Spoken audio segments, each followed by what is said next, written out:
All right. You're listening to the Verhoeven Effect podcast. I'm Colin, And I'm Nathan. and we are currently watching network television because me and Nathan do not watch network television. We are in the midst of watching the first season of Blacklist, which first aired in 2013. We are watching season 2 of The Mentalist, which first aired in 2009, and we are watching season 2 of Miami Vice, which first aired in 1985. And as always, we start with a Blacklist. We have, oh wait, actually, it's something I should say beforehand. Last season, we had, I'm not sure if it's a curse, but episode 20, all shows were dog shit. Every Okay. one of them. I seem to remember that. So I was wondering if it's like, is there something weird here? Is there a repeating pattern? I'd say like all the shows this week were fairly good. So there isn't an episode 20 curse, at least for so. Okay, good. So that was just something I was like, I wonder what happens. Yeah, it's a fun thing is like when I look at like the statistics for the show, it's like a 38-minute episode because there was just nothing to say and it was over. Yeah. Because typically, I don't know maybe it's antithetical, but our best episodes are usually our longest episodes. So. Oh, okay. Well, yeah, because we got something to say, and Yeah, yeah, sometimes when it's a real turkey, it's just hard to. It's like this sucks, and yeah.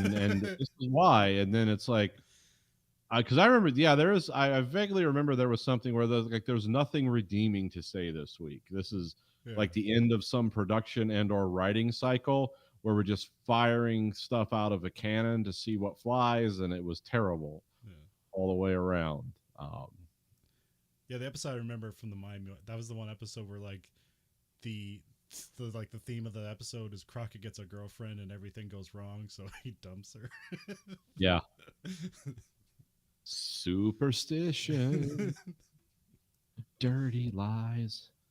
there's actually stuff about that episode was like kind of neat because that's the one where you have like the crazy guys with like some driving in some like Lincoln like convertible with like some weird stuff written on the side. Yeah, It was just a bad. Anyways, so we have season 1, episode 2 of the Blacklist, The Kingmaker, number 42. Original air date April 28th, 2014, NBC Monday.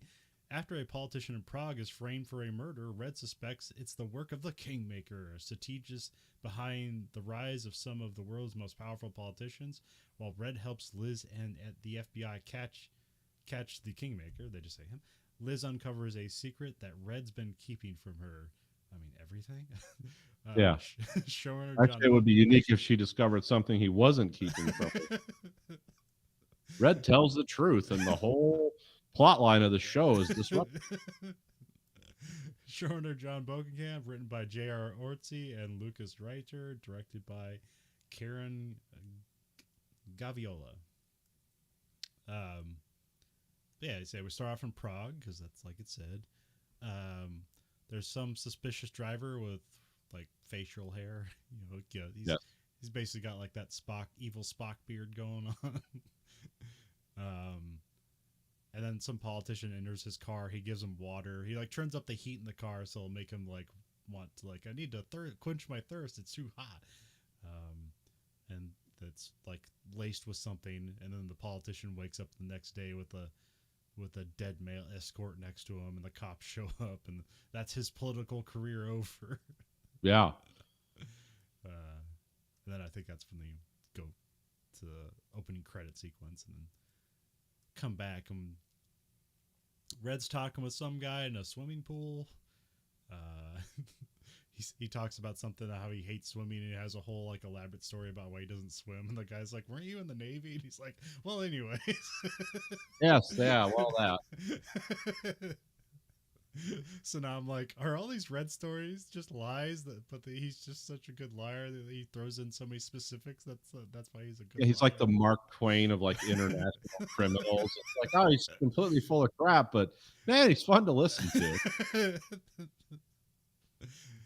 um, yeah, Red suspects the Kingmaker, which is that guy in the who basically just sets up politicians. They also, I think, I'll get to it. Liz is back in her broken home. She opens up the orange envelope, and it's pictures of Red at her dad's hospital the night he died. So Liz rightly suspects Red killed her dad. Yeah, it's like the first thing you think. Because he never even told him he saw her dad. Yeah. So it's like, So, well, he's being really deceptive. um,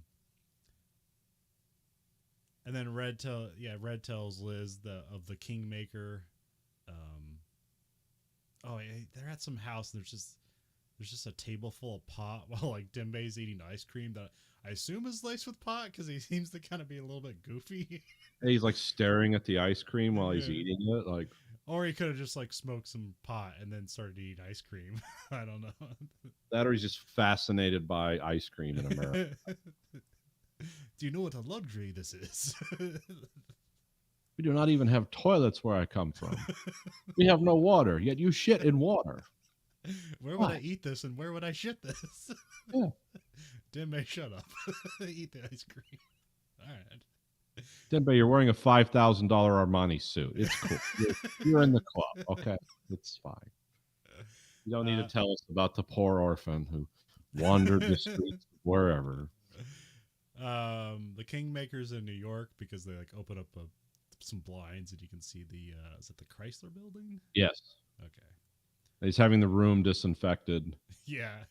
Because he says he talks about all the feces and urine. He's basically giving like a Red speech, but about germs. And he says there's some fungus in America that kills like 15,000 people a year. And yeah, it's like, yeah, okay. I will not be one of them. I will not be joining them, I think is what he says. Yeah, it's interesting. Like this guy was kind of, is this a foil for Red? Yeah. Like, finally, we get the foil for Red, and let's talk about this. We had the Kingmaker. He's talking to some politician. They're gonna stage an accident where he comes out a hero. I thought this guy was like maybe someone we know, but it just turns out there's a lot of guys that just kind of look like that because it's like square jaw, well built guy with blonde hair. There's just tons of them. Because I thought like, oh, wrestler even looks like that guy. They could have played brothers in this season. Just had wrestler play the guy and then just film it separately. I was like, okay. The FBI figure out where the Kingmaker is, and then Liz and Wrestler bust in the hotel, but he's not there. He like stole people's IDs and credit cards.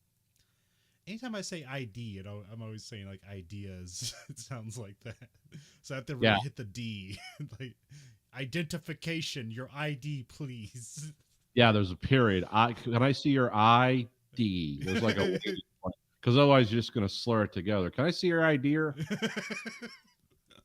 Yeah, or end up like, what's that, Northeastern? Instead of saying ideas, you say ideas.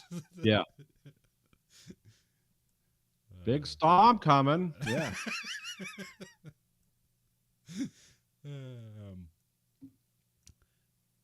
And then we have Red meets with Alan, his arch nemesis. Yes, Alan. Hawkeye Pierce is there to. Yes, they should play the MASH theme whenever he's like.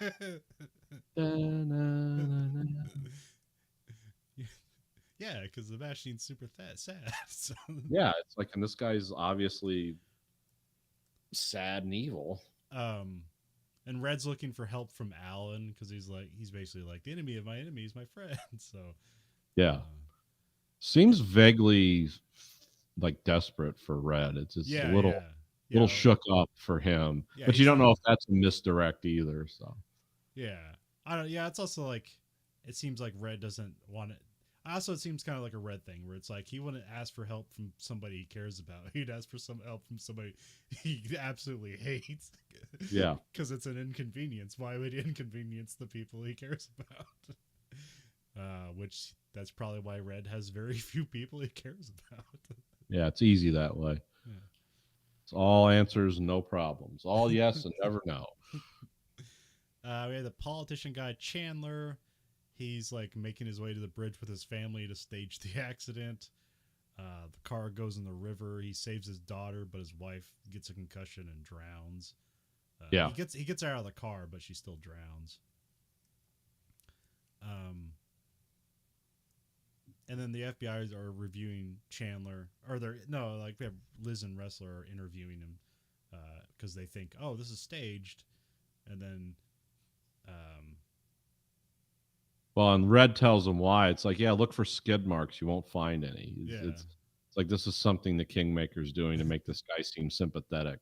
Because originally, I don't think his wife was supposed to die. They were No, supposed to no. go. I mean, yeah. He talks to him and like he's like the Kingmaker's like considering the percentages and all that stuff, and it's like Yeah, you only hit this with so many Newton meters of force. So he's like, yeah, I mean, it's she has like an 80% chance of surviving, if this all goes right, and so yeah, she just hit that 20%. And this guy's like, yeah, I'm cool with those odds. Okay.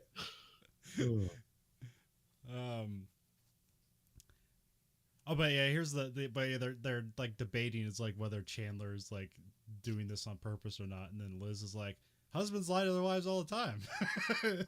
I don't trust this guy. Yeah. Which makes perfect sense for Liz, but then the wrestler's like, this is kind of weird and out of nowhere. How are things at home, Liz? Shut up. Okay, not good. He's like, well, at least you have somebody. Just wrestler becomes the Eeyore of the Blacklist. Yeah. My girlfriend died violently. Shootout with Japanese Yakuza. Red gave me his head. It's in my freezer. Sometimes I look at it.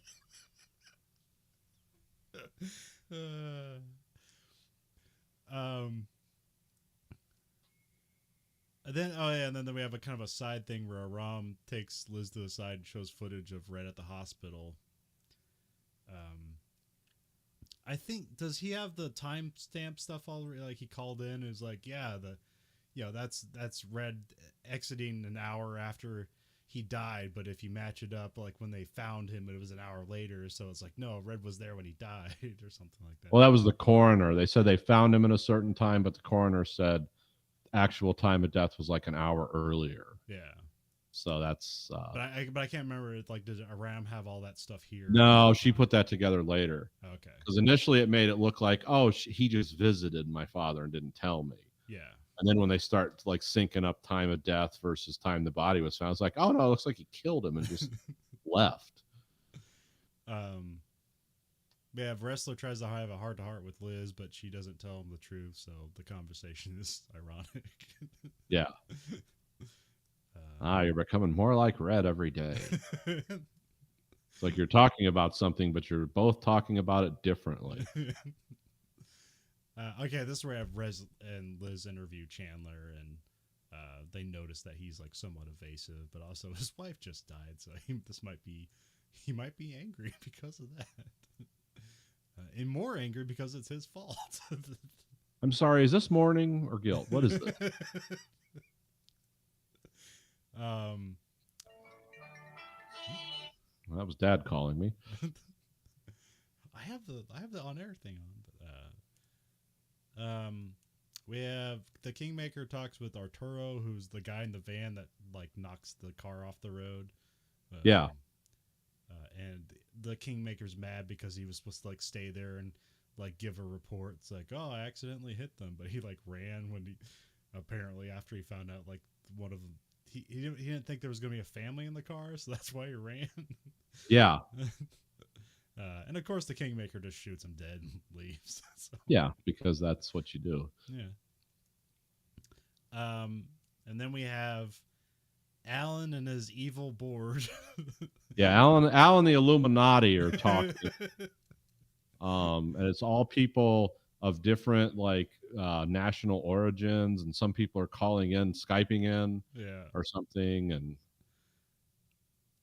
so he's trying to sell them on the whole like Red's pitch of the enemy of my enemy is my friend, and well, we don't find out now, but like we'll find out what happens later. Yeah, they don't show like what they voted, but what would be more interesting?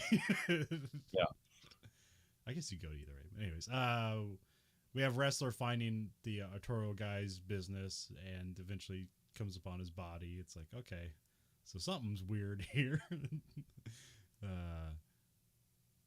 And And then we have like a scene where like Chandler's talking with the Kingmaker, but he like sits down at a table like looking away from him while he like looks over a bridge, and this is how they have the conversation. So, one of those fun spy conversations. Yeah. Don't make eye contact. They won't know we're talking if we're just sitting here. These are two separate soliloquies just happening in opposite directions. Yeah, both these men are schizophrenic. Their lips are moving, they're not looking at each other. Just two schizophrenics on a bridge. Always works. Then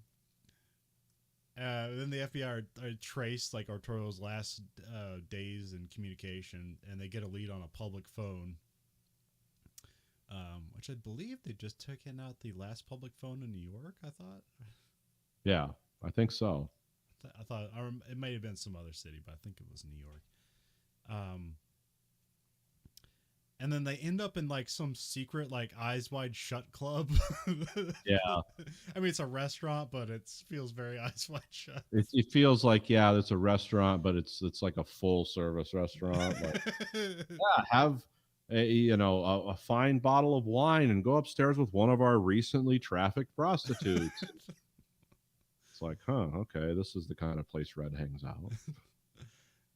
We have Liz is questioning Red about her father. Red doesn't get any useful info. Like he gives like, it's like, yeah, he isn't lying to her, but he's like really very specific with the info he leaves out. Like, I said goodbye to your father. You mean you killed him? Well, I mean, can you word it in a more pleasurable way? In a way where I'm a hero? Kill is such a harsh word. Harsh consonants. Those K's, those percussive K's. But right now she's not accusing him of killing him. She's just like asking, like, "Did you see my father the day he died? That's weird. Why didn't you tell me that?" Yeah, I think that might have come up, but remember I was crying because he died at the end of the day in front of that lady's house laundering money, and then you told me to tell everything you knew about my father to you.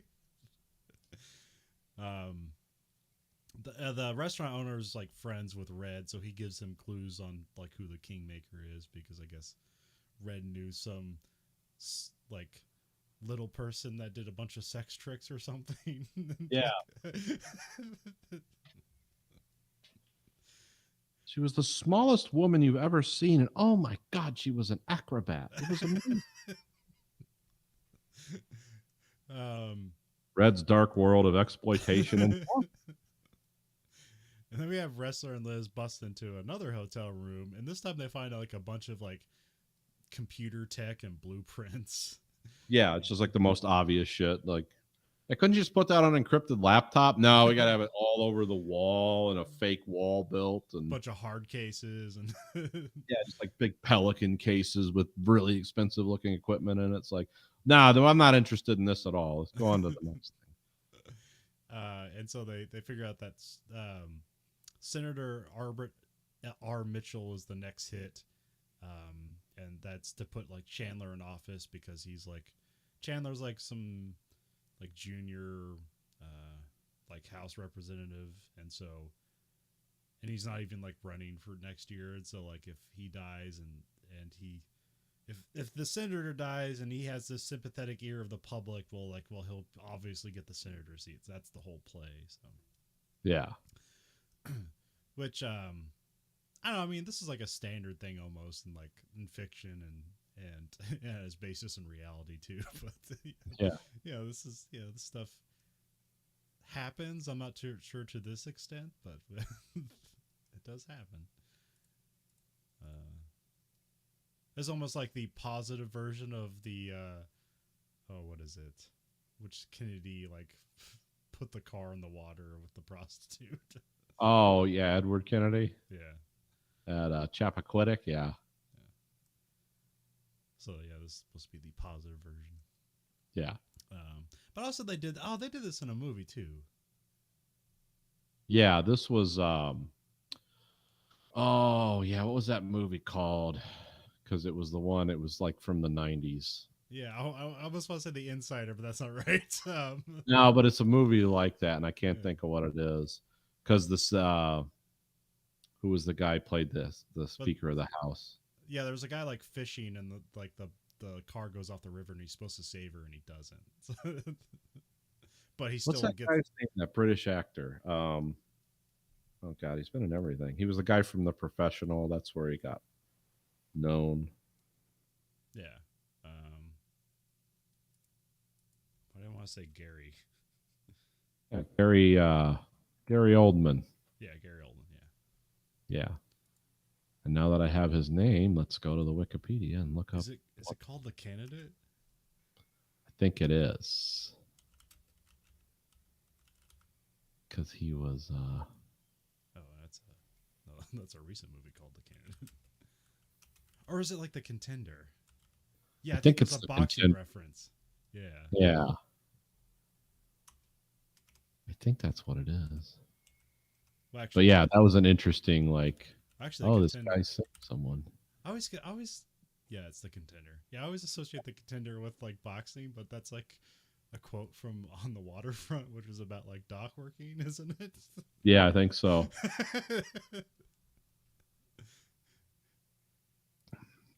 Yeah, that was a Marlon Brando film. It was a really anti-union film because it was basically like the longshoremen are evil. And yeah, so yeah. Yeah, so yeah, I remember The Contender being an alright movie. So yeah, this is kind of a similar plot. Yeah. Yeah, so around that time you had like Wag the Dog and stuff like that, or oh man, I forget the one. Now I'm forgetting the one with Kevin Kline where he's like the president and like there's like some used car dealer that looks exactly like him and like the president gets in a coma and so they have him pretend to be the president. Oh yeah, I can't remember what that one's called. It's just like the name. It's like Brett or something like that. And then what was the movie that Michael Mann did with John Travolta? Or no, was it Michael Mann? Was that somebody else? Remember when the tire blew out and the guy was a Foley artist? Oh yeah, it's it's not the Blowout. Conversation. No, was that? Blowout. Yeah, Blowout. Yeah. It's with yeah, I'm forgetting all actors. The guy from Saturday Night Fever and all that. Yeah, that's John Travolta. Yeah, John Travolta. Yeah. Which you might have said, and I just inadvertently did. I don't remember. Anyways, yeah. So again, the Blacklist takes a lot of stuff from stuff that's already established, good fiction, and then just rolls it into its own universe. So it's fine.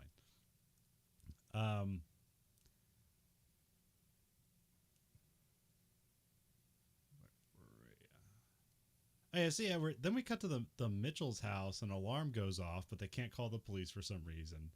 Mitchell loads his bedside gun, and goes looking for the bump in the night. Yeah, which is always the good thing to do if you're like a 70-year-old senator. Yeah. But the Kingmaker gets one over on Mitchell, and then like he's asking him to resign, but then he decides he needs to die because obviously this guy's not going to resign if he lives the next day. So it seemed like a useless conversation, but there was a minute there was like, hey, where's this going? And it's like, oh, never mind. It's not going anywhere. Kind of like the whole Kingmaker story. Yeah. Liz and Wrestler are like going to the house. I wrote down Mitchell is dead, but there's things later on they say he's alive. I don't know. We'll get to that, I guess. I don't know, Nathan, is Mitchell dead by the end of this? They said the senator's going to make a recovery, is what I heard. That's what when they arrested the guy at the house. They were like, "Yeah, the senator's making a recovery. Sorry." Because I wrote that the Kingmaker and Liz fight, and then she strangles. Oh wait, no, I get that. I wrote down the wrong people, but yeah, we have the Kingmaker just shoots Mitchell. When Liz and Wrestler are in there, Liz is kind of alone for a minute because they split up, and then she sees the body, and then she kind of like puts her hand on it, and then just like leaves the body. Yeah. Which at first I'd say like, aren't you not supposed to do that? But then after recent events, we learned that's not really a great idea. Might want to get the danger first before you check the bodies. Yeah. But yeah, then the Kingmaker pops out, and then they have a fight, and then he's strangling Liz. And then Wrestler comes up and just shoots him dead, which I wrote question mark for a minute there because it looked like, oh, he just shot him square in the back of the head. He's obviously dead. But when they have him slump over, he's like still moving. I'm like that. Well, I mean, but he's moving like he just like oh like someone hit me with a fire extinguisher like that hurt. Yeah. Not a bullet. um, but you know, it was like one of the. I think it was just the. I feel like those were separate shots, and one just more effective than the other because like the way they shot it, it's like they shot it where it's like you didn't see any gore, but a lot of gore was implied. It's like, oh, that half of that guy's head should be missing, and when he slumps over, it's like, he seems all right. um, and then, yeah, and then Red meets up with Alan, and then Alan tells him that the group is not going to help him. And then this Red just kind of goes into poetry. Yeah. It's like, you're going to regret this. And it just has a whole poem for Alan.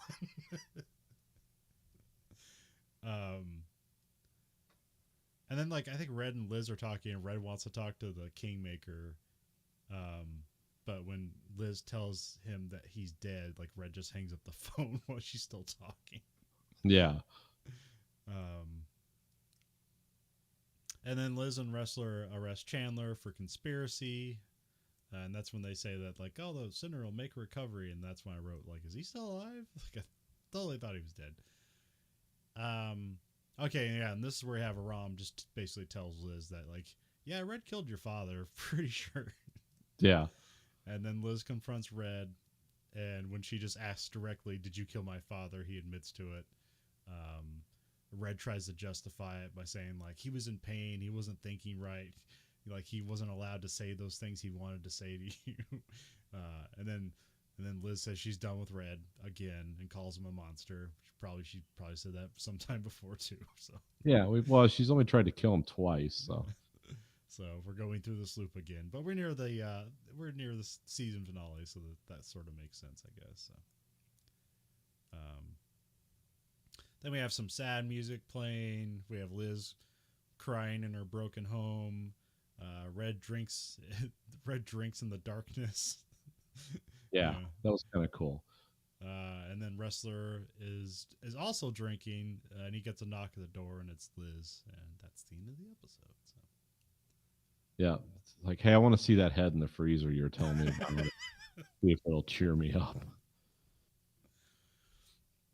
But yeah, this is all right episode. Yeah, like I said, like the Kingmaker seemed way more interesting than what he just ultimately just kind of killed and thrown away. It's like, oh, okay, I guess we're done with that. Yeah, there was illusions. He was a more interesting character because, I mean, they also talk about like he not only just like stages this stuff to make people like, you know, make politicians look bad, but he's also like grooming people from very young. It's like, I bet you'll be a senator. I'm gonna make all this stuff happen. So like you'll look good in the end, but like, which seems like a long con. So it's like, how long has this guy been doing this? He doesn't seem to be that old. He seems to be like in his 40s or something. Yeah, it was kind of.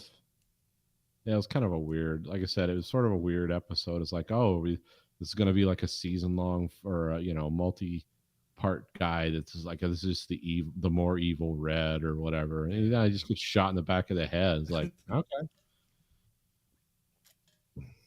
I'm so waiting. Red did hang up when he found out he was killed. So I don't know. Like, Red was disappointed too.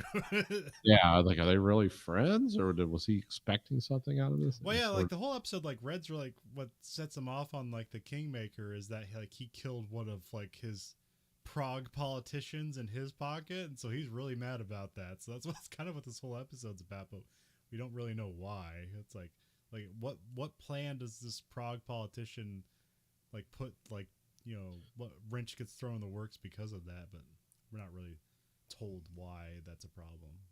Yeah, it's just known to be like, oh, he's not happy about this, with no follow-up other than it's like, an asset of mine was lost. Yeah. But he was hoping the Kingmaker would know, like, why did you do that? Who's really after me? So we don't know if this is like Tom's shadow organization or just another shadow organization in the midst. So yeah, we have no idea what's going on yet. But or why those pictures were an orange envelope with a weird ink block on it. Yeah. For a second show, although they did mention that the the Allen's Illuminati thing, that the people most against it were the Chinese delegates of it. So Yeah. they just put that out there. I don't know what it means, but that was sad because he was like, the Chinese want to go for it, and it's like, I was, but they just didn't go for it.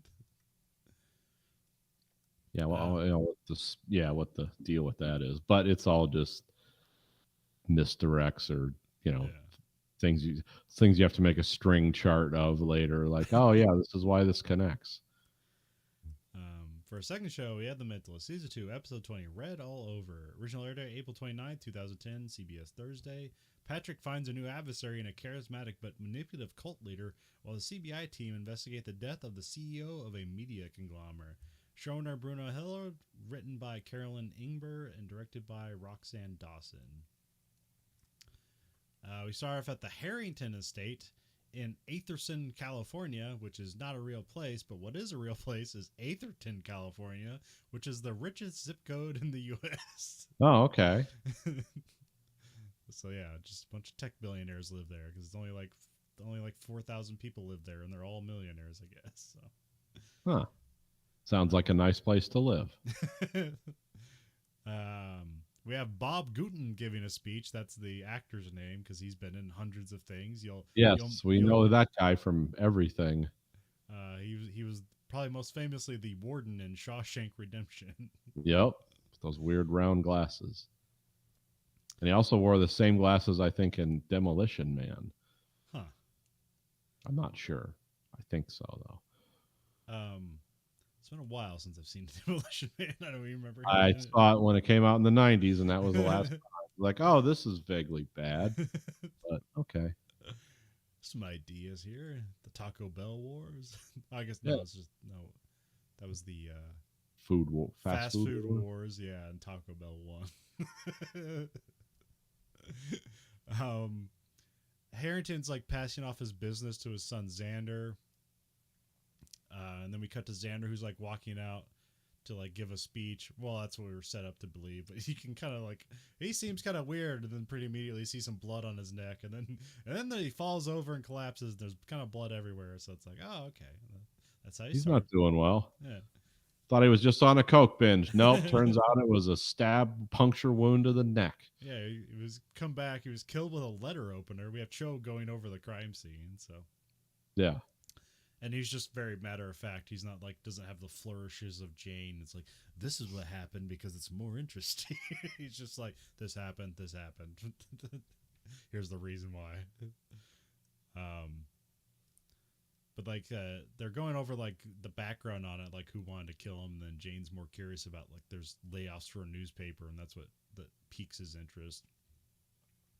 And then they go to like a table of all like the newspaper people, and then Jane picks out some lady, Heather Evans, and it's like, why do you think she killed her? And at the end he's like, oh, because she has blood on her shoe. Yeah. This elaborate, like, she didn't react and she doesn't seem concerned at all, and it's like she must know something, and then it's like, oh no, she just walked through a puddle of blood. White shoes. And come back from commercial, I think. We have Cho interrogating Heather. She says she took the file that was on Xander's desk, but she didn't, and that's why she was in the room, but it was dark, and she never saw the body and didn't know she walked in the blood. And then the brother, Ed Harrington, told Xander about the list of layoffs that were coming up.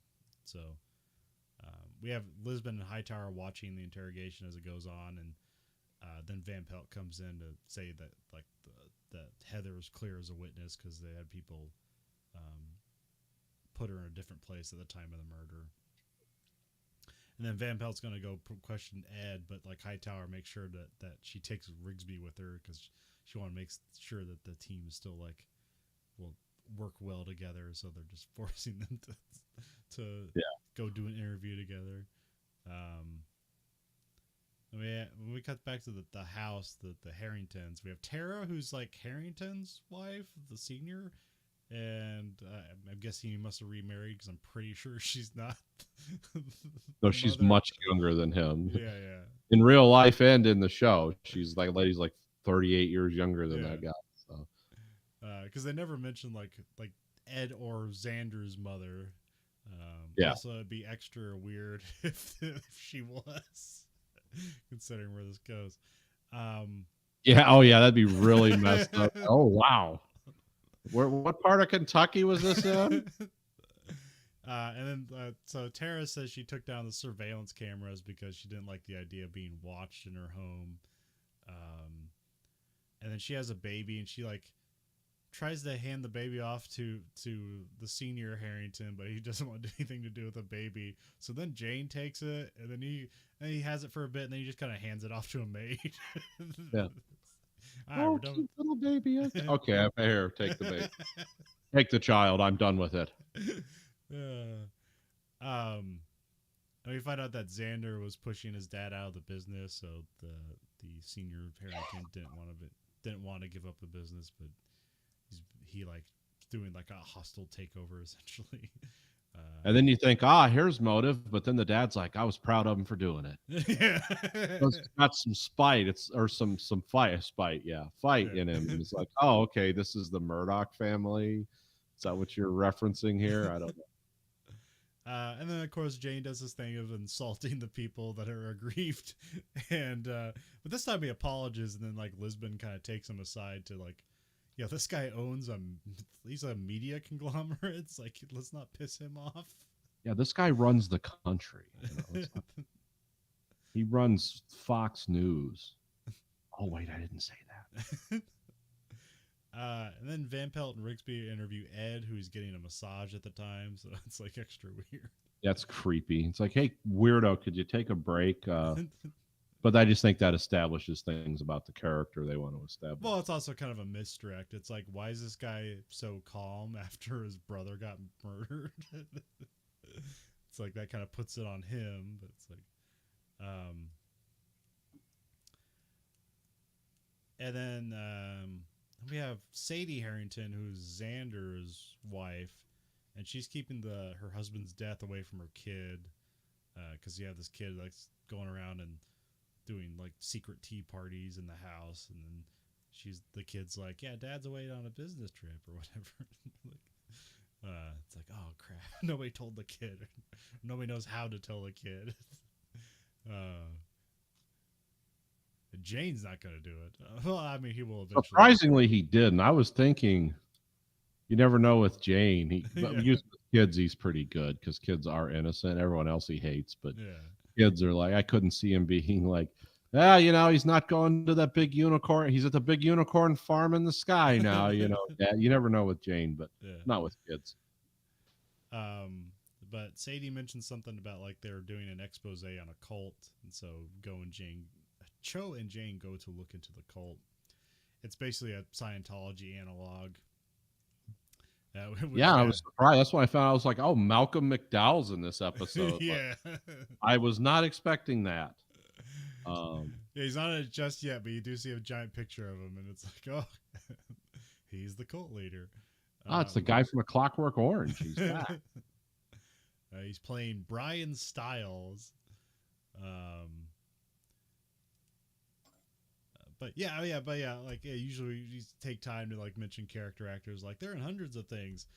Malcolm McDowell is a pretty big actor. I guess I'm assuming everybody knows who he is, but yeah, like you say, is he probably most known for Clockwork Orange, or is there a bigger movie he's done? That's what I know him from, but that's just me. Or I don't. That's probably his biggest movie he starred in.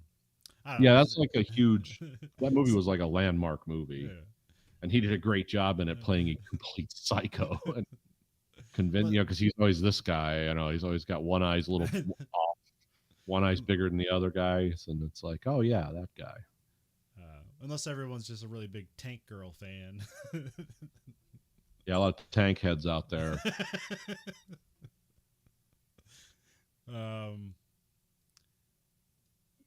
But yeah, it's so Jane goes. They have like some room with like a gizmo set up, just basically say how sad you are, so they can take their money from you. and Jane takes the religious gizmo test, and it's funny because the characters are kind of like on the nose. It's like we reading like a Wikipedia entry of like Jane the character. Yeah, I was waiting for like, oh, is there like somebody feeding guys information in this guy's ear? It's like it seems like the weird like whatever machine is like, it's pretty close. It's actually but it's all stuff that's true about Jane, but it's all stuff that Jane knows is true about him too. Like he's Yeah. not like, oh, I never thought of that, you know.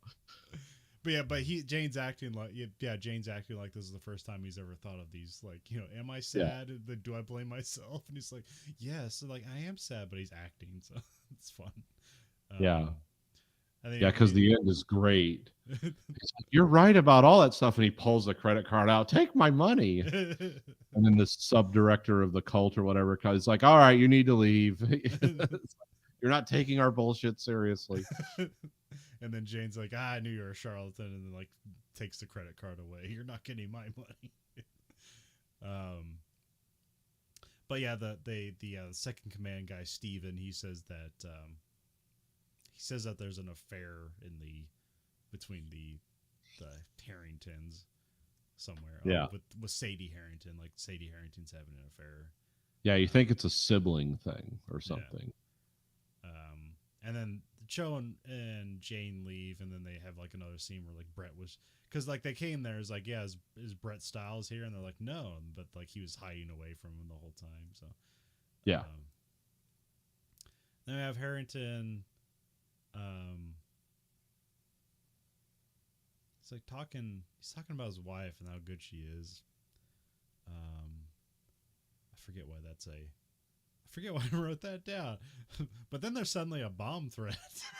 Yeah, it takes kind of a weird twist of like the alarm goes off and like there's a bomb in the house. It's like, well, better get out.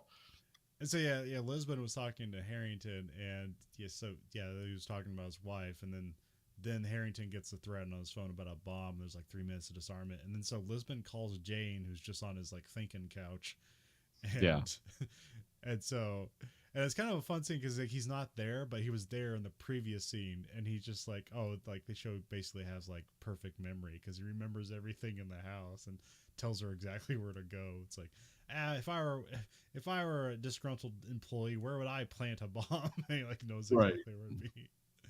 And then Jane's like, get out of there. Like, don't disarm that bomb, Lisbon. And she's like, okay, and then goes to disarm the bomb.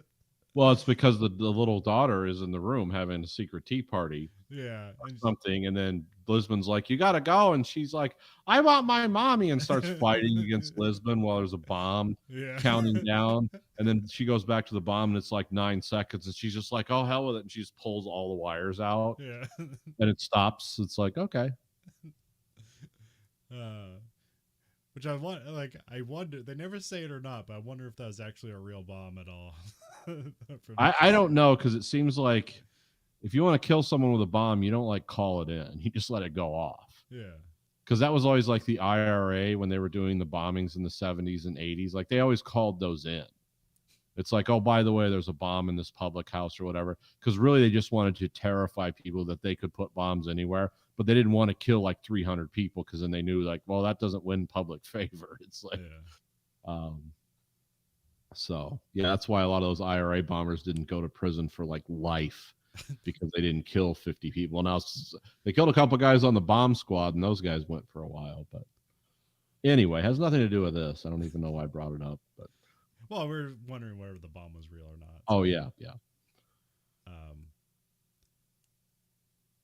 And then we have a scene later on where Harrington, because like the son's dead, like, well, I gotta hand over the business to somebody, and so he's gonna hand over his wife Sadie because she's also very business savvy.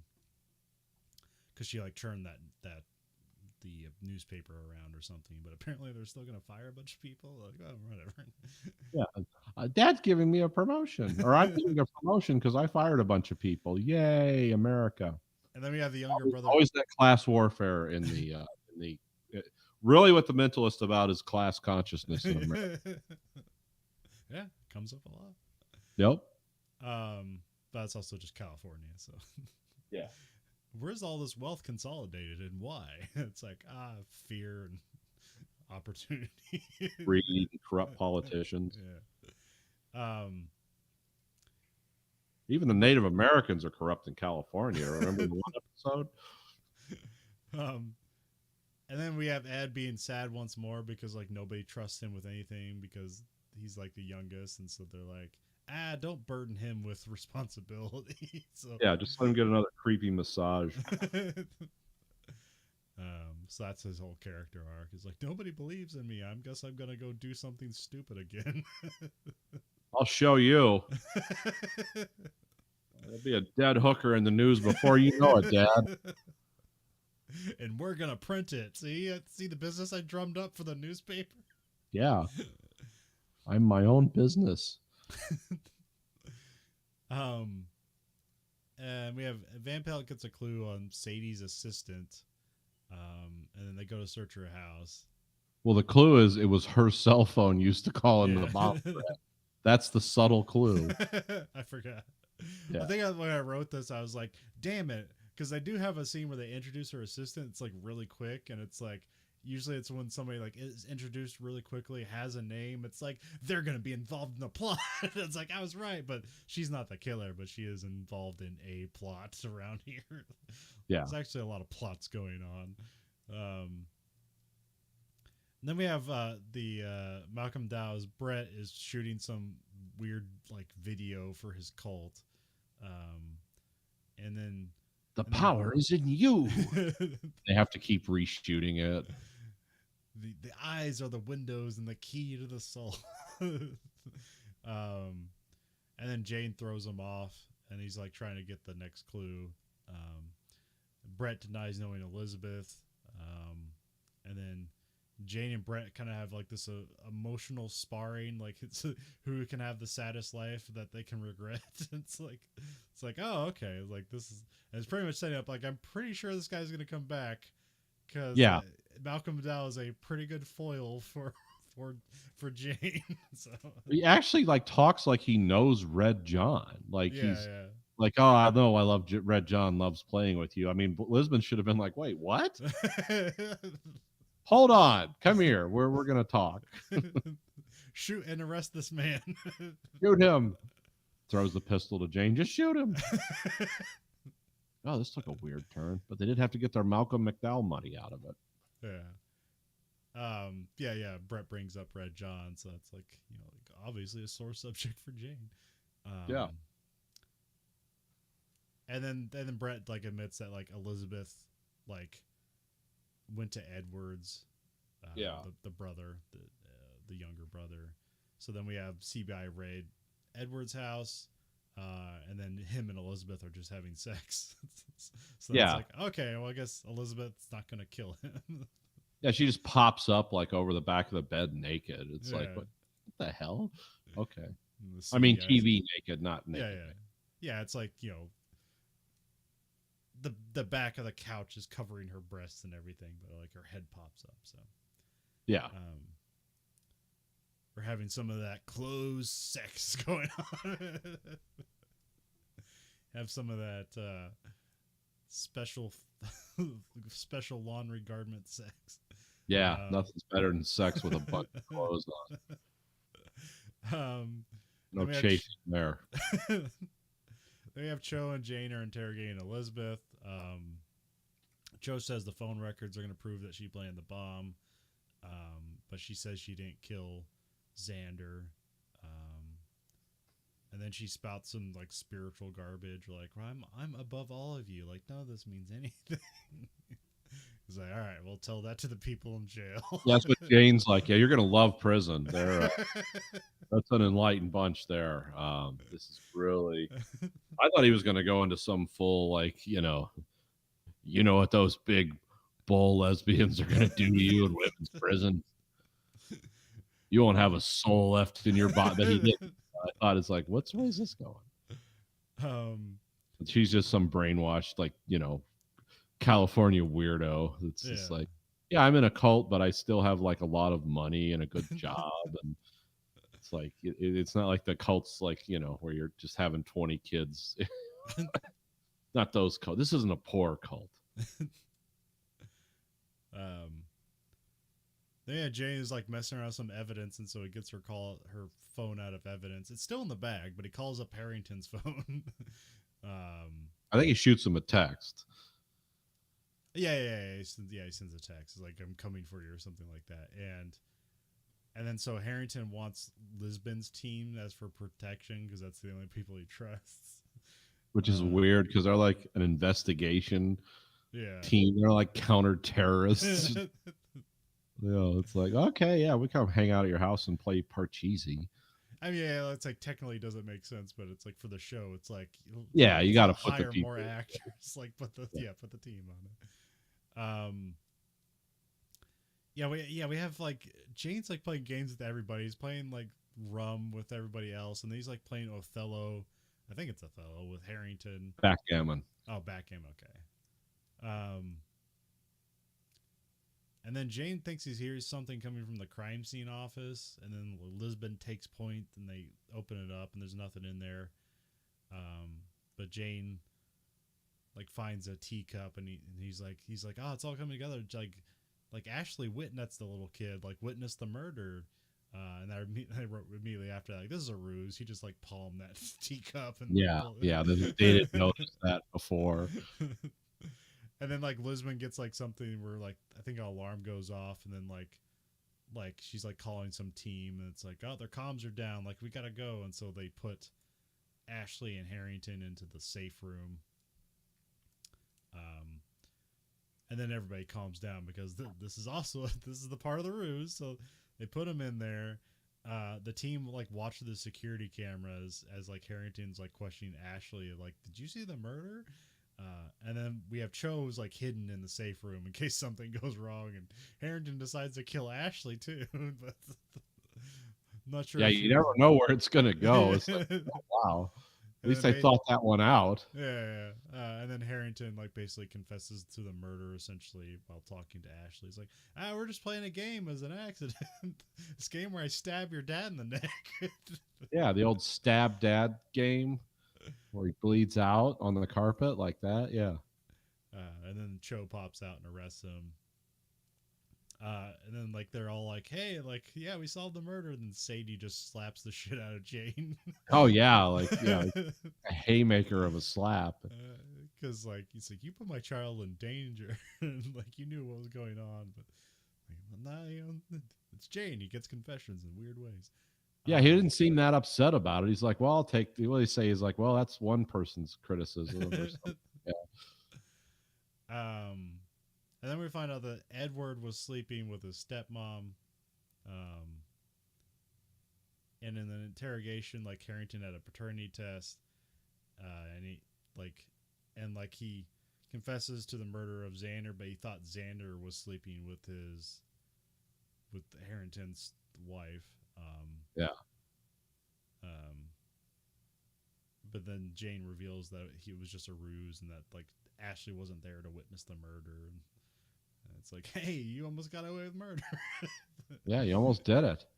But like, you're fine with killing your son, but you couldn't handle like your granddaughter seeing you murder somebody. So at least you have some sort of conscience. It's very specific, but you have one. Yeah, it's very because that's why he didn't want to hold the baby and stuff. It's like, oh, okay. And then at the end we have Brett Stiles is talking with Hightower. Like it seems like Jane's about to like say something you can't take back, but then Hightower like stops him. He's like, "Are you gonna say something that's gonna help this?" And he's like, "No." She's like, "Okay, then don't say anything." And then like Stiles is gonna say like, like he's gonna like sick some senator on him, and then like Hightower's like, okay, it's like, is that the senator that's dating a stripper? And then like Stiles like, touche. It's like, all right. So then that ends up like, they're not gonna get in trouble yet, but but Brett Stiles seems like a future foil for Jane, either in these immediate episodes towards the end of the season or later on. I don't know. I'm guessing he's going to be in more episodes. Yeah. Like otherwise, why hire Malcolm McDowell to like not be in this episode that long? Like in the episode description, it makes it seems like he's the main character of the episode, but he's really only in Yeah. it for like 2 scenes. So Yeah, it's almost written like it's like, oh, it's going to be from his point of view, and we're not going to know what anyone else is doing. But it's like, no, he's just coming. He just flew in for a weekend, or he was filming some other, like, with those weird Malcolm McDowell movies that he's in, yeah. or he's the prime minister of like science fiction Britain, and an apocalypse is happening, and he's in it for 15 minutes, and that's it. Yeah, but we'll see, because I don't know if he's more in episodes, but I assume he will be. And our third show, we have Miami Vice, season 2, episode 20, Payback. Original air date March 14th, 1986, NBC Friday. Crockett goes undercover to take down Mario Fuento, Frank Zappa, a dealer of weasel dust. Weasel dust. I like the weasel dust. Showrunner Michael Mann, written by Robert Crace and directed by Aaron Lipstadt. There's a note for the previous episode, with the gambling episode with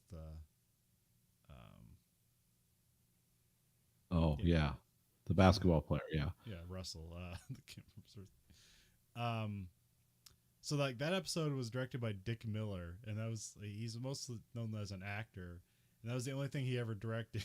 So maybe that shied him away from directing. But he's been in a bunch of things, but I think the things he's most notable for is like he was the gun shop owner in the Terminator that gets shot. Oh, okay. I know who that is. Yeah.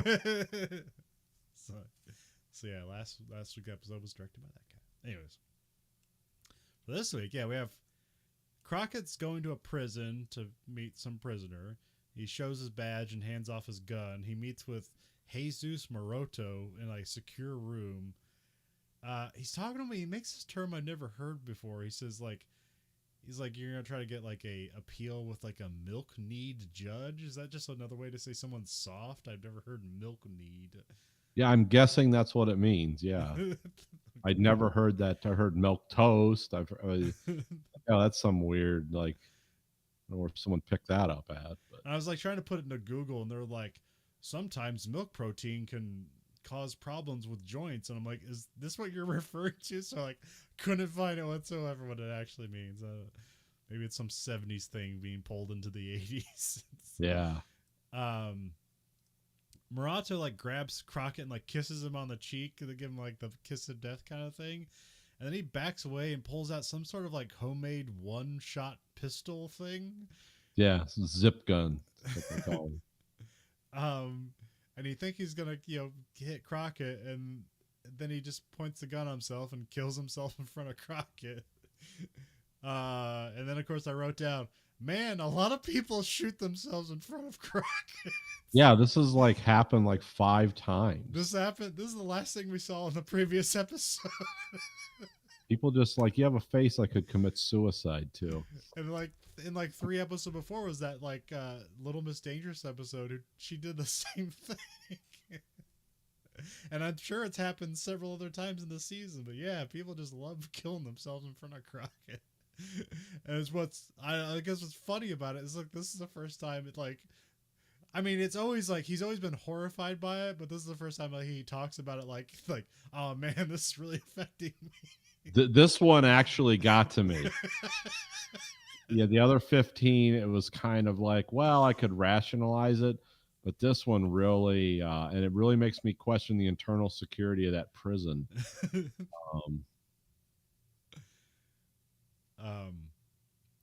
And we cut to a completely different scene where there's like a lady in a red dress or yellow dress, and she shows up, and I'm not even sure if it's at like the Vice precinct. I think she's just going to Miami police departments looking for Crockett.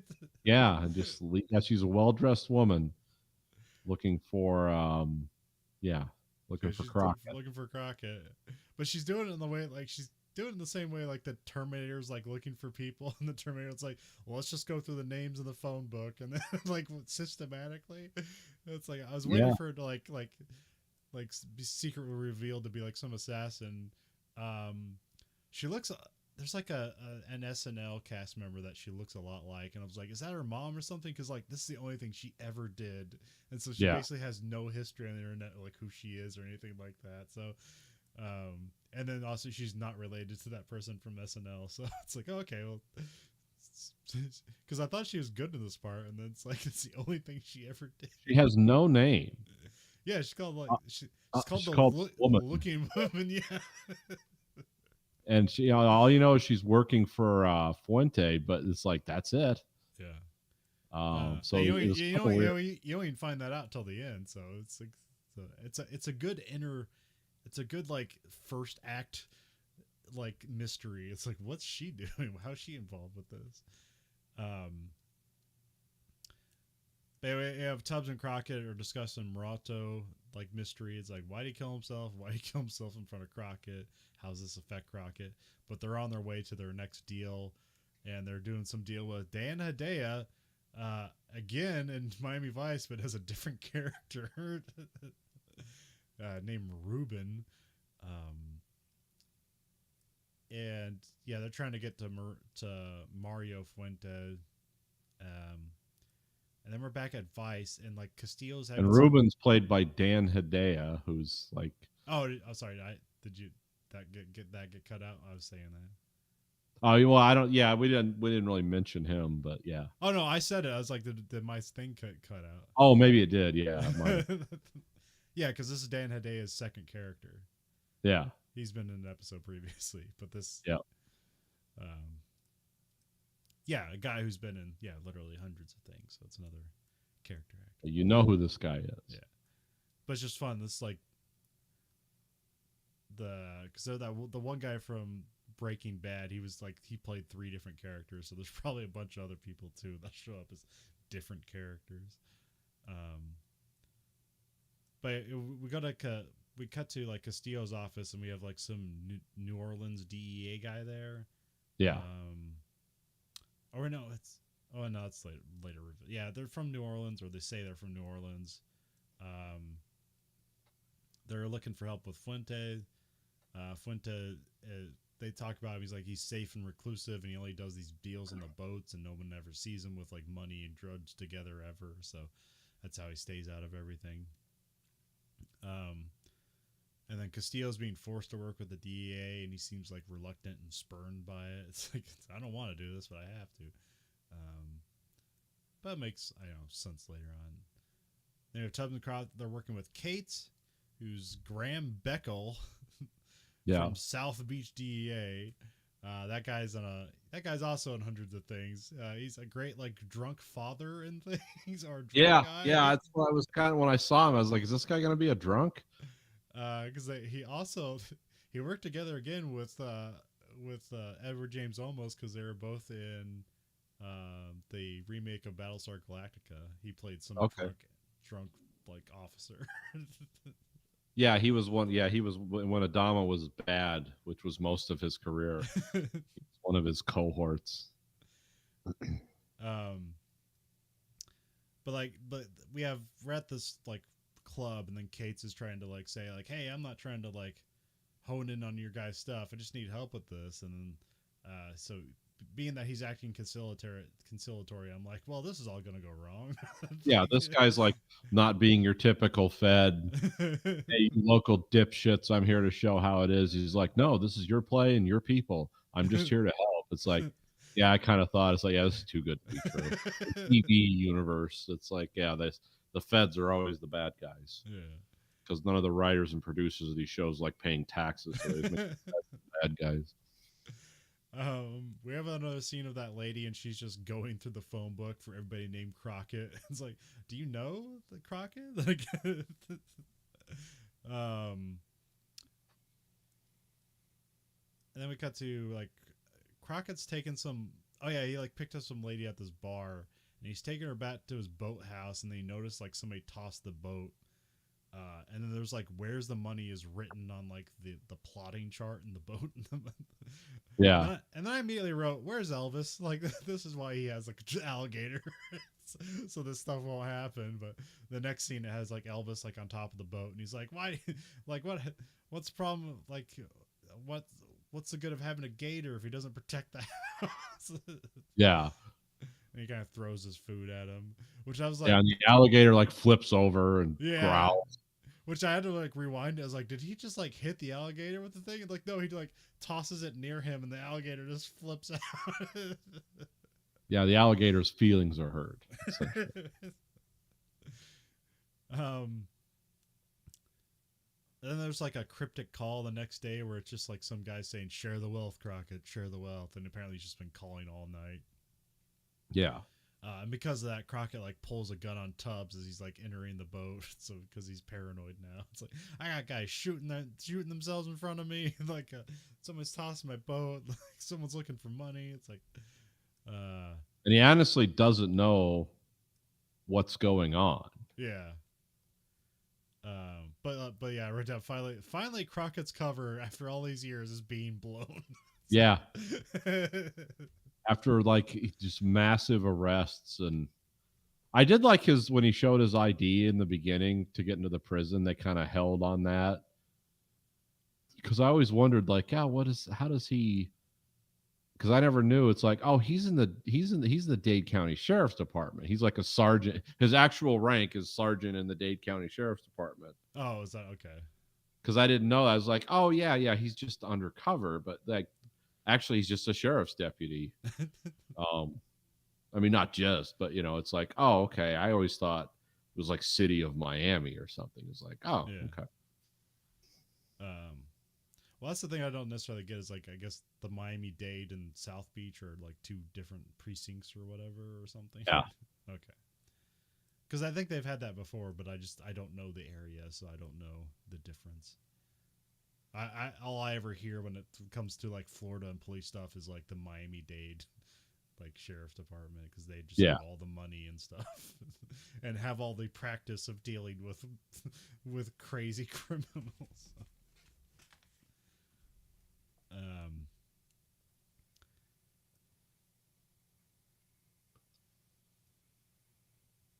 And then Crockett gets a call from Cates saying that they're going to set a meeting with they're going to meet with the Rubens guy, the Dan Hedaya character, to set up another deal to actually like meet Fuentes.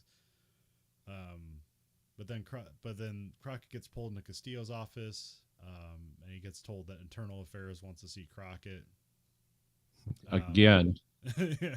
Like a fifth Internal Affairs investigation in 2 years. And so he goes to those waiting room where there's just like a table that says like, like please wait to be like to be waited. Well, not waited, something like that. Like please be seated when wait for to be helped or whatever. And there's some other guy in there just reading some paper, and Crockett's like having this nervous conversation with the other guy, and like as he's doing that, I'm like, oh, this is the IA ruse. Like this is like their pre-test. And yeah, it turns out that guy was presumably with Internal Affairs, and then Crockett's like, it's like, why it's hot in here. It's like, why aren't you sweating? And then he's like, why are you sweating? And it's like, did you do it? So it's a fun little scene to kind of put like some heat on Crockett. It's like, well, did he steal money? It's like, we've seen all the drugs and money Crockett's had the opportunity to steal, and he's never has. So this seems completely out of character that there's some money that he secretly actually stole. So we don't. Yeah, it's like we found out in that one episode when they're confronting the banker who knows everything about him. For all intents and purposes, they're broke. Yeah. I mean, they don't have anything really. They have like a couple $1,000, and it's like, oh. Yeah, and like, and all his cool stuff is paid for by the sheriff's department. Yeah, it's all from drug seizures. Yeah. It's like they don't really have much of anything. And then there's a team meeting with Cates, and Cates says he's done his end, so he won't be going to the deal with Fuentes, which seems suspicious. Yeah. And then we cut to the lady. The lady who's looking for Crockett is on the phone and said she found Crockett. And that's, I wrote down, she looks a lot like Vanessa Bayer. That's the SNL castmember. Okay. If you know who she is. No, I don't. But which I was like, oh, who is that? And like I made this a random guess that she was associated with some movie, and I was like, because I was like, Wedding Crashers. Was she in Wedding Crashers? Like, no. And then I made a random guess. It's like, was she in Office Christmas Party? Which a movie I'd never seen, but I've seen the commercial. It's like there's a lot of comedic actors in that, and I got lucky. She was in Office Christmas Party. It's like, Yeah, I was oh, having one of those things with like when I was watching Obi-Wan. It's like, is that Flea? That's got to be Flea. is Like it that's Flea? yeah, it is. Yeah, Okay, okay. but it's like that's the guy from the Red Hot Chili Peppers. So yeah, sometimes you have those moments. Like I know who that guy is, but it can't be him. But yeah, it turns out it was. um, we have Frank Zappa's playing Fuentes. Very weird Fuentes. Tubbs and Crockett get on his boat, and then the ladies with him. It's like, okay, she was working for him the whole time. The boat's just full of guards with guns. They have to hand over their guns.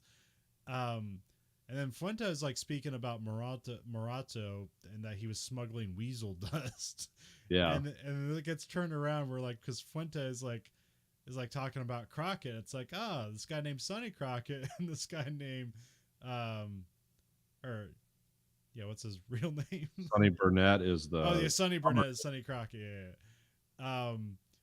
And so he turns it around. It's like, this isn't a drug deal. It's like, you owe me $3 million that you stole from Morato. And of course, Crockett like grabs and fights Fuentes for a bit, and then like gets a gun off one of the guards and shoots one of the guards, and they fight their way off the boat. Yeah, he shoots and kills 3 people, I'm assuming. Yeah. On their way out. Yeah, he has, because he directly shoots and kills at least one guy. And that never goes in the report. Yeah. Well, it happened. International law of the sea. Murder as many drug dealers. Well, I mean, I guess you could because they're not going to report it. Yeah. They're going to go to the maritime law and be like, yeah, we were there like with a boat full of guys with machine guns and then some weird white gun at the end. Yeah. And it's like, oh, yeah. And he killed a couple of our guys. It's like, what were you doing? Just hanging out, it's like they're not going to make that report, but it seems like the danger in meeting this guy is so extreme that just the concept of we have to have another meeting is like, no, we shot our way off the boat the last time, took Frank Zappa hostage. And then when we realized, well, we can't really arrest him. He didn't do anything. It's like, jump off the boat in shark-infested waters about a mile away from your home base. It's like, maybe he'll live. Yeah, so they take him with them when they leave the boat. They also make sure to get their guns back. Yeah, they do have those just sitting there, like, grab them. And they do have this weird, like, upward shot as you see the guards kind of, like, lean over the top of it. And there is, like, there's this weird... I was like, is that a gun? There's just a thing painted white, and it looks like it has like kind of like air holes, and it's like, I think it's supposed to be like a 50 cal or something, but it looks so weird. I'm like, the art department, did someone say we need a gun here? And then art department just like slung some stuff together. It's like, that looks like a gun. Yeah, paint it white so it doesn't have any definition compared to the boat, and it's gun-like. That, or maybe this guy was a real like World War II aficionado and he wanted like a deck gun used to shoot at planes in the Second World War. I don't know. I mean, it kind of looks like a 30-30 or whatever those are, the Browning machine guns. The 30 calibers, yeah.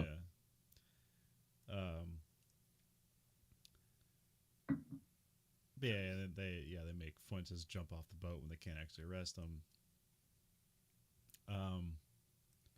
Then we have Castillo and Internal Affairs and Kate's like clear the air and like, oh, this was all just set you up, Crockett. Like, we thought you had this money, but you don't. So Castillo gets mad at the Internal Affairs guys.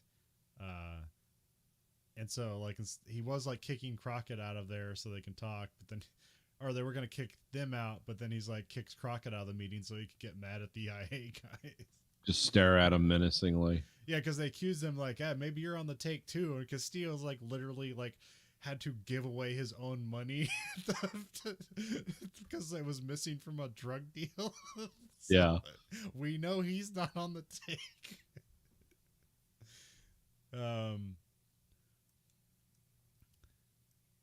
But then Cates has like a crazy plan where instead like, all right, the play is like you're a dirty cop and we're gonna trade money for drugs. Yeah, because drugs are, they only have a street value. Yeah. So it's like he has access to all kinds of drugs, and they want like pharma grade. You always hear about this pharmaceutical grade cocaine, which like I don't think that exists, but it does. I don't know. But yeah, so they want the pure stuff, and they'll give him the money back because it's like he's going to come out way ahead on that because he doesn't pay nearly what that street value is, and then Crockett can turn around and sell $3 million worth of pharmaceutical, just kill everyone in Miami in one weekend. Spend a month cutting it. Yeah. And I wrote down like who does have the money, and I guessed it was Kate because that would be the turn that has to happen. I did like it. Yeah, I did like how Crockett like knocks him, almost punches him out. Oh yeah. Like he knocks him on the ground outside of the meeting room, and he's like, "You set me up. You were setting me up the whole time, you know." And I could have been, and he's right to do it because it's like you weren't on the boat. I just shoot my way off a boat. And then when Castillo comes out, this Kate's is like, I fell. I'm so clumsy. His lips bleeding. Yeah. Which actually is an injury he maintains throughout the rest of the show. Huh. So it's like because you can see his lip is like split right here. You know, I don't know. Maybe he actually did fall and do that, and they're just like, yeah, leave it in. It looks real. Because usually people in these shows they like just full force punch each other in the head 20 times, and the next day they're just looking like rock stars again. It's like, yeah, that's not how that works. But in this case, they kept the injury. So. But then they have a new deal set up with Ruben where Crockett's just like he's doing his dirty cop routine, so he's like crumpling up $100 bills and then just tossing them aside. Yeah. Interesting character choice. Yeah. Because you know they're going to come back and pick those up later. It's like, hey, that's like a month's salary. I need the drugs. Money is nothing to me. Yeah. Castillo wants a wire on Cates and not Crockett because that's too obvious and get him killed. Yeah, at least they like didn't try to, have Y-Tech like we're going to install this in your spine. Because somehow I guess Cates cover is not blown. Somehow.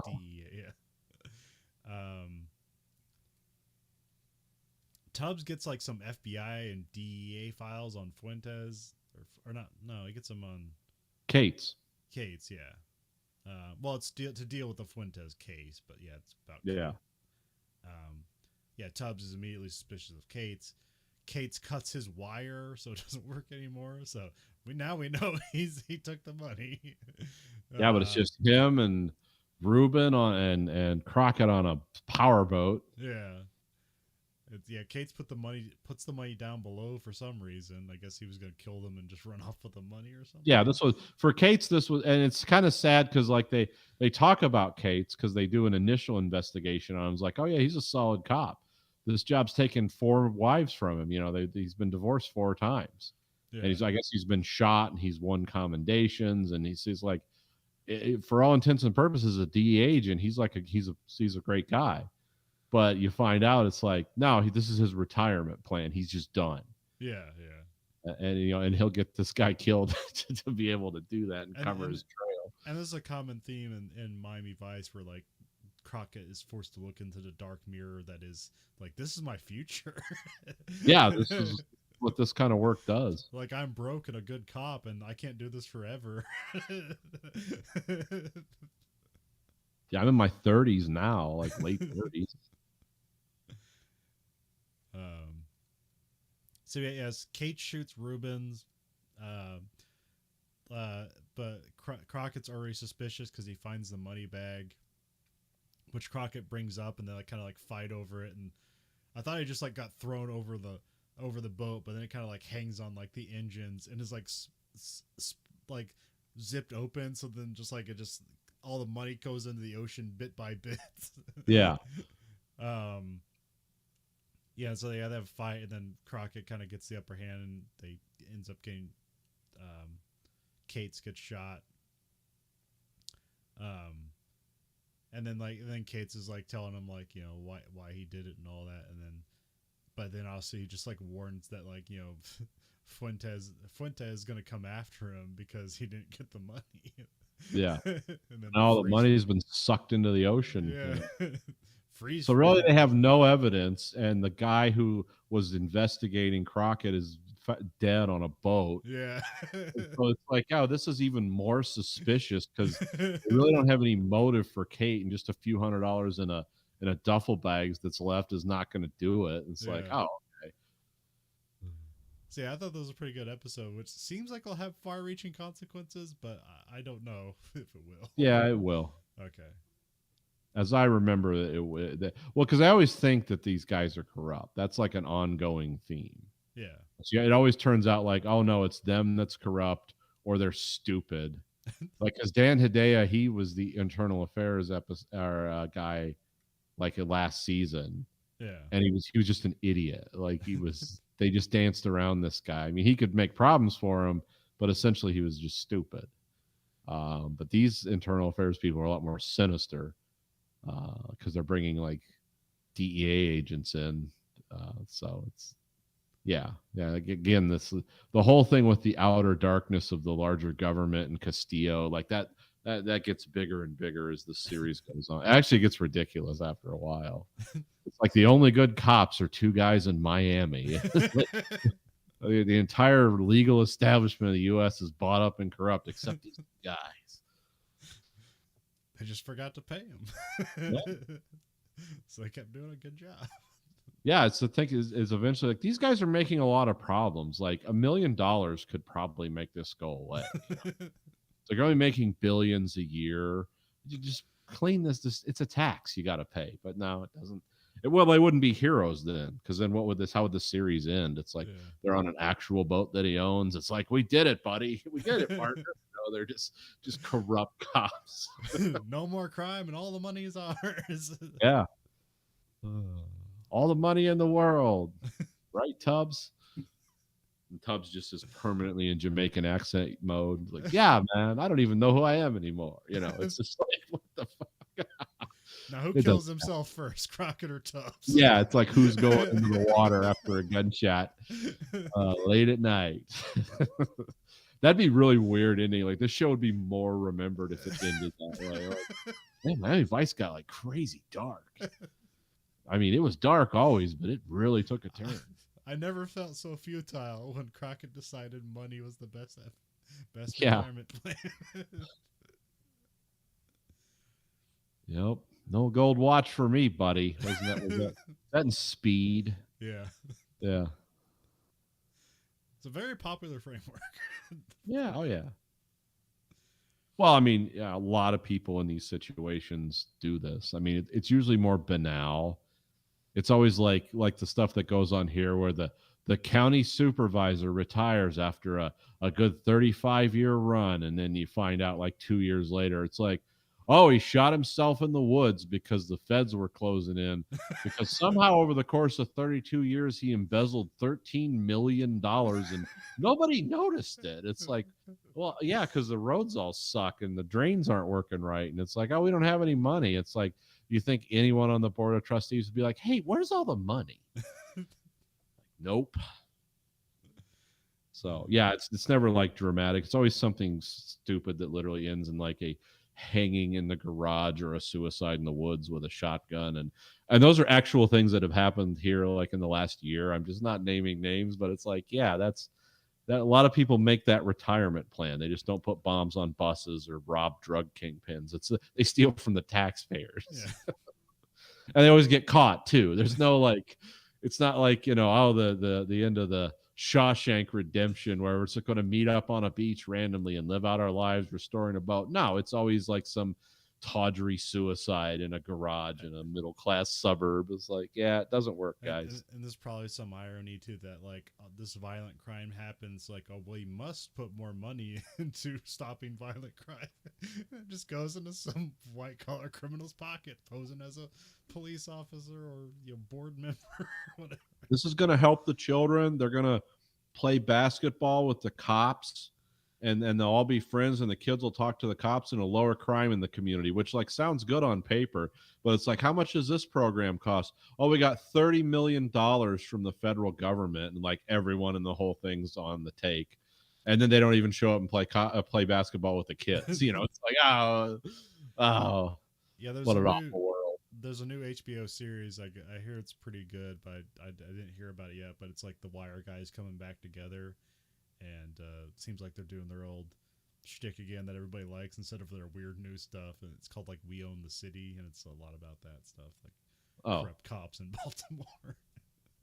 oh, Baltimore, the future of America. At least I think it's Baltimore because that's usually that's their thing. So Yeah, Baltimore, I think, is one of those cities TV-esque wise, like everyone can identify with, because it's not as East Coast as New York or Boston, but it's not like Chicago either. what? It's like its own thing. Everyone Yeah, can well, identify it's with. like crime amongst the backdrop of New York even seems like kind of like dreamlike. It's like, oh, this is bad, but like, look, it's New York. Like, look at all this Yeah, cool stuff. Where it's like Baltimore, it's like, look at this shit and look at this awful stuff around that's inside of it. yeah. Is this like Mega City One? Like, where are we? This is miserable. It's like, It's not hey, anything, it's Baltimore. there's not even anything cool to wonder at. Yeah, Tom Clancy lived here. I mean, there's gorgeous houses, and then there's also like the most grinding, pointless, sad poverty you've ever seen in your life. Just right there. And it's still like relevant just because it's a big port city, but it like has competition with like Annapolis or whatever, and Yeah, was Philadelphia on the? No, I can't remember. Is that landlocked? yeah. Philadelphia? Okay. Oh, I don't know. Well, New York's In off. Pennsylvania, so yeah, I imagine it is. There's also competition from New York. It's like I feel like it's like three separate states, but it's like how they're lined up. It's like a half-hour drive to any of them. Yeah, yeah, they're growing together. Pretty soon they'll just be one contiguous city on the East Coast. I mean, I mean, the best that place is is Detroit. Is Detroit like that's like because you could like make shit up there like, oh, the gangs are fighting with Abrams tanks, and people would be like, yeah, probably. No one would question it. It's like, oh, they're using rocket launchers. Like, yeah, it's Detroit. Of course they are. Well, if you like what you heard, and how couldn't you? You can find us at anchor.fm/Verhoeven Effect, or go to verhoeveneffect.com. It'll take you to the same place. What other platform you listen to us on, if it allows rating, you can rate our podcasts, and you can rate us whatever you want, but the only thing the algorithm listens to is the highest rating. So remember, like, you can. And the only thing I listen to, the highest rating. So hit me with your best shot. Like and subscribe, do all that stuff. It all ticks an algorithm somewhere. Yeah, some dark supercomputer is compiling all this data.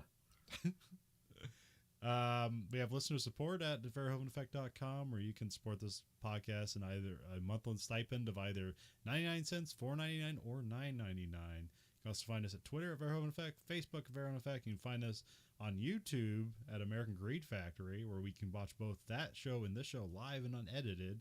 And we also have t-shirts at belowthecollar.com/Greed Factory. So for the Verhoeven Effect podcast, I'm Colin. And I'm Nathan. Goodbye, America.